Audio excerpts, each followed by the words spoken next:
Carol Chege is a mother of 4. Her third-born child is living with cerebral palsy. She says despite her child being heavy at birth and her being in labor for long, she was asked to deliver normally, but then proceeded to have a cesarean-assisted birth. Patients got stuck.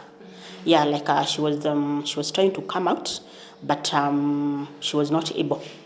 Like the birth canal was small for her, so she got stuck somewhere. I was taken for an emergency, yes, whereby by that time, patients already had suffered a condition that we call asphyxia. Asphyxia is lacking oxygen in the brain, and also she was tired. According to her, the physical damage on her child was the first sign that something had gone wrong during delivery. Patient's forehead had already protruded so much, like she was just looking like, very funny. It was very unfortunate. And then I remember me seeing her struggling to breathe. I remember hearing them saying like she was supposed to be put in oxygen immediately. But I thank God, before they got to the oxygen room, to the NBU, already she was able to breathe by herself. And so that means she was not put in the machines, but the brain damage was still there. She recalls almost losing her child, who was in the NBU for a while.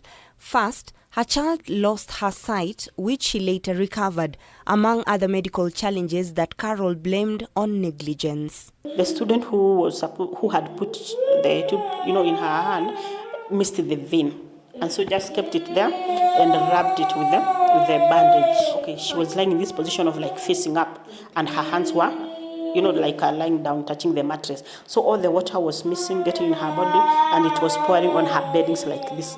And now, because of the panicking, they adjusted the temperature in that at the incubator.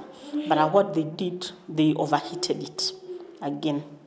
I'm telling you, precious, now she got burnt in the incubator. Soon, they were released from hospital, all along not knowing what exactly her child was ailing from. And so at some point, we asked the doctor, what is it exactly that Precious is suffering? I remember him telling us something like Precious is suffering a condition that is called HI2.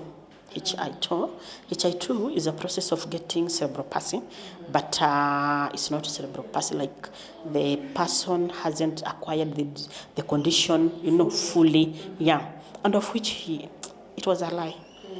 2 years later is when we came to discover that patient was actually having the CP. Carol says acceptance was not easy for her family. However, through therapy and time, as they say, was an important healing factor.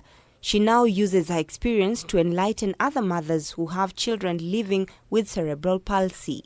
Encourage the parents who have these children, just tell them it is well and our children are blessing, just the way they are. And we moved on. It has been a journey, and God has been faithful in all this. And I thank God for the people that I've met. Their hearts that have been healed through what I do. And they have really appreciated. Like today we have a mother who's here. She came all the way from Mombasa. We met through Facebook.